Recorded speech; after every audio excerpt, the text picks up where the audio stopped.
ये कहानी उत्तर प्रदेश गाजियाबाद की है। एक घर में कुल 4 परिवार रहा करते थे। जिस घर में सबसे बड़ा बेटा रहता है उसका नाम मोनू रहता है और उसका छोटा भाई जो रहता है उसका नाम सोनू रहता है और उनकी एक माँ रहती है और बड़े बेटे मोनू का शादी हो गया रहता है। लगभग शादी को 3 साल बीत गए रहते हैं। एक उनकी बच्ची भी होती है। मोनू अक्सर कामों की वजह से दूर दराज एरिया में जाया करता था, जहाँ पे वो एक कंपनी में जॉब करता था और 2 दिन पे 3 दिन पे घर आया करता था। लेकिन एक बार जब वो घर आता है तब देखता है कि उसकी पत्नी और उसका छोटा भाई सोनू आपस में संबंध बना रहे हैं और एक अलग उन लोग के अंदर खुशी है। ये देखकर उसका भाई मोनू चौंक जाता है। जो अपने परिवार के लिए इतना सब किया, अपनी बीवी के लिए इतना सब किया, अपने छोटे भाई के लिए सब किया, उन लोगों ने ही बेचारे मोनू का दिल तोड़ दिया। फिर उसके बाद जो कहानी होती है इस वीडियो के माध्यम से मैं आप लोग को बताऊंगा। उससे पहले आप लोग से रिक्वेस्ट करता हूं, अगर आप हमारे चैनल पर नए हैं तो चैनल को सब्सक्राइब, लाइक, शेयर करना मत भूलिए। तो नमस्ते। आज की जो मैं सच्ची घटना आप लोग को सुनाने जा रहा हूँ ये कहानी उत्तर प्रदेश की है, जहाँ एक परिवार में कुल 4 सदस्य रहते हैं। बड़ा बेटा मोनू होता है और छोटा बेटा सोनू होता है। उस घर में उन लोग का पिता नहीं रहते हैं और बचपन से ही माँ ने उन लोगों को पाला होता है। लेकिन जब वो लोग बड़े हो रहे होते हैं तो समय के हिसाब से जो छोटा बेटा सोनू रहता है अक्सर वो लौंडियाबाजी करते रहता था, इधर उधर मुंह मारा करता था। लेकिन जो बड़ा बेटा मोनू रहता है वो बहुत स्वाभाविक टाइप का रहता है। वो अपनी माँ की बात मानता है और कंपनी में जॉब करता था और अपने छोटे भाई और अपनी माँ का खर्च चलाता था। एक बार उसकी माँ बोली, बेटा तुम्हारा शादी कर देते हैं, घर में कोई आएगी तो खाना बनाएगी और मेरे साथ भी लगी रहेगी और अच्छा रहेगा। मोनू अपनी माँ की बात बहुत मानता था। वो बोल दिया, हाँ माँ, अगर कोई अच्छी लड़की मिलती है तो शादी कर दो मेरा, कोई बात नहीं। उसकी माँ लड़की ढूंढना चालू कर देती है। घर से लगभग 40 किलोमीटर दूर पे एक दूर का रिश्तेदार के घर पे एक लड़की मिलती है। अब मोनू उस लड़की को देखता है और लड़की मोनू को देखती है। वो लोग एक दूसरे को पसंद कर लेते हैं क्योंकि मोनू भी अच्छा पैसा कमा रहा होता है। उस टाइम का 30,000 40,000 रुपये उसकी सैलरी रहती है। अब शादी होने के बाद इन लोग की ज़िंदगी बहुत अच्छे से कट रही होती है। लेकिन जो सोनू होता है अक्सर अपनी भाभी पे गंदी नज़र डाले किया करता था। वो सोचता था कैसे भी भाभी के साथ में सोने को मिल जाए, प्यार करने को मिल जाए, संबंध बनाने को मिल जाए। लेकिन भाभी ऐसा कुछ मौका देती ही नहीं थी। बस मजाक मजाक में ही सब थोड़ा बहुत हो जाता था। एक बार ऐसा होता है कि मोनू घर पे नहीं रहता है और सोनू जाता है और अपनी भाभी से पूछता है, क्या हुआ भाभी, आप बहुत उखड़े उखड़े लग रही हो, भैया ने कुछ बोला है क्या? अब यही बात सोनू बोलता है। उसकी भाभी बोलती है, तुम्हारे भैया तो कभी पास आते नहीं है, बस काम काम काम यही सब। जब से हमारी बेटी हो गई है तब से वो और ज़्यादा काम करने लगे हैं, हमारे लिए तो उनके पास टाइम ही नहीं है। अब इतना कह के वो चली जाती है। अब सोनू को एक आइडिया मिल जाता है और उधर मोनू की एक बेटी भी हो गई रहती है, वो जो भी 1 साल की वो भी हो गई रहती है। अब शादी के लगभग 3 साल बीत जाते हैं। अब सोनू ऐसे ही पूछा करता था और बोलता था, भाभी आप रात को थोड़ा नाइटी पहन लो, थोड़ा एक रात को आप जींस पहन लो, मेरे बताए हुए आइडिया पर आप चलो, भैया आपको देखने लगेंगे। अब उसकी भाभी बेचारी करती तो क्या करती, ये सोचती है कि चलो शायद मैं अगर बदल जाऊं, थोड़ा अलग दिखने लगूं, मॉडल दिखने लगूं, शायद हमारा पति मेरे को देखने लगे। लेकिन वो बेचारा मोनू जो रहता है बस काम काज में ही बिजी रहता है, इसके लिए अपने बीवी के लिए ज़्यादा टाइम नहीं निकाल पाता था।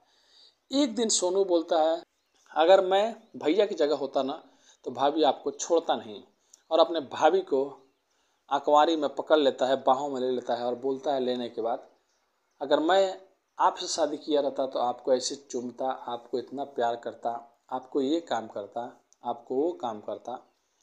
अब ऐसे कर कर के अपने भाभी के करीब जाके 1-2 बार किस कर लेता है। लेकिन उसकी भाभी जब थोड़ा होश आता है तो हटती है दूर, बोलती है, सोनू ये क्या कर रहे हो, मैं तुम्हारी भाभी हूँ, और वो वहाँ से चली जाती है।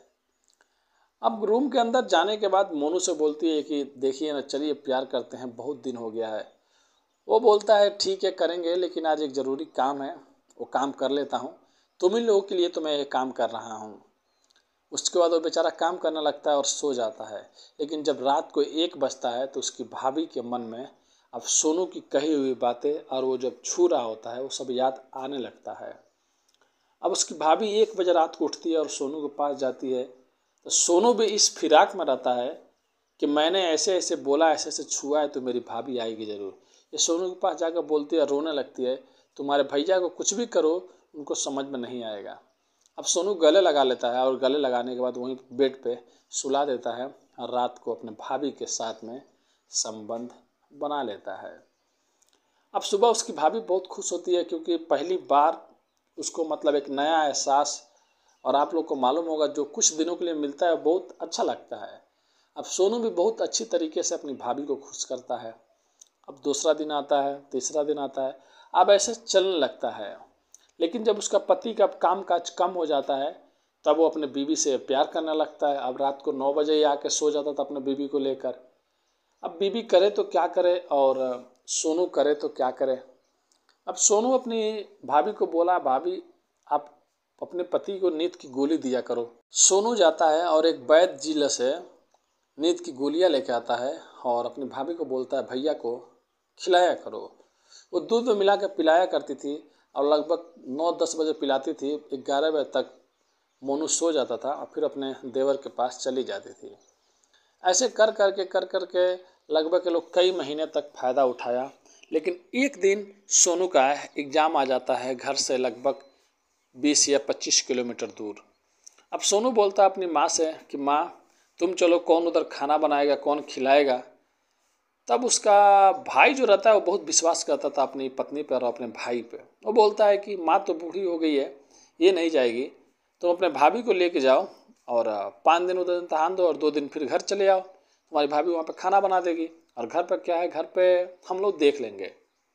जो भाई इतना विश्वास करता था उसका उन लोगों ने विश्वास तोड़ा। अब उधर वो लोग चले जाते हैं, लेकिन इधर मोनू को नींद की गोलियां की आदत पड़ गई रहती है। अब मोनू को 2 दिन 4 दिन 5 दिन हो जाता है, नींद नहीं आता है। वो क्या सोचता है, शायद हमारी बीवी की वजह से। लेकिन जब वो वहाँ के वैद्य जिले के पास जाता है और बोलता है कि मुझे नींद नहीं आ रही है और ऐसा ऐसा बात है, तब वैद्य जी चेक करते हैं और बोलते हैं कि शायद आपको नींद की गोलियां दी जा रही होती हैं, क्योंकि आपका भाई कुछ महीनों पहले आया था और यहाँ से नींद की गोली ले गया। अब ये सोचने लगता है कि मेरा भाई नींद की गोली क्यों ले गया।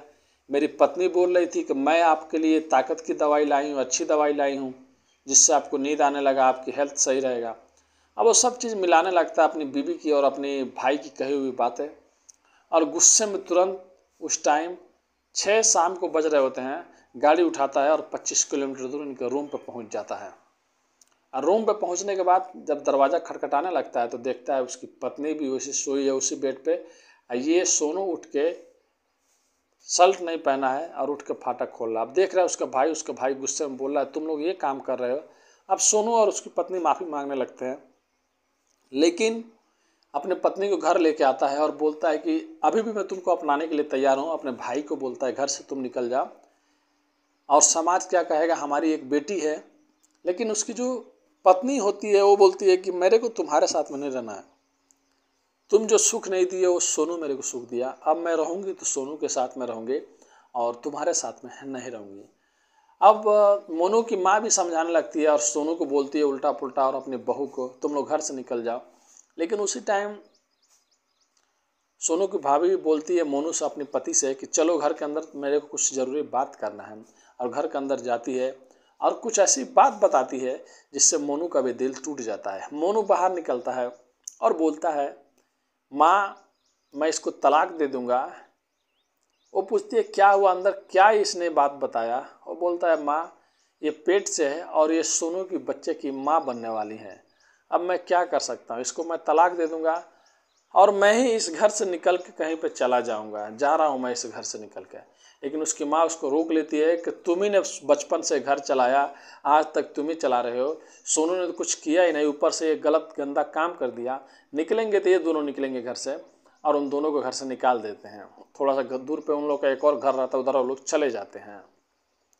अब उधर जाने के बाद जब सोनू बैठा रहता है तो उसकी भाभी आके बोलती है, और अच्छा है ना, मैं तो लड़की होकर तुम्हारा हाथ थामने के लिए तैयार हूँ, तुम कुछ बोल ही नहीं रहे थे अपने भाई के खिलाफ, अपने माँ के खिलाफ। तब सोनू बोलता है, क्या तुम सच में पेट हो? वो बोलती है, नहीं, तुम्हारे भैया से अगर मैं झूठ नहीं बोलती तो क्या वो हम लोग को छोड़ते हैं एक साथ में रहने के लिए? अब सोनू को गुस्सा आता है और अपने भाभी को एक चाटा मारता है। बोलता है, हम लोगों ने जो भी किया गलत किया, लेकिन मेरा भाई अभी भी तुमको अपनाने के लिए तैयार था, भूलने के लिए तैयार था, लेकिन तुमने ये सब बात बताकर और सबका दिल तोड़ दिया। मैं करूं तो क्या करूं, मैं माफ़ी भी मांगूंगा तो मेरा भाई मेरे को माफ़ नहीं करेगा, क्योंकि मैंने ऐसी गलती ही की है। लेकिन ये सब गलत है और मैं करूं तो क्या करूं। सोनू बेचारा वहाँ से बैग उठाता है और फिर कहीं निकल जाता है।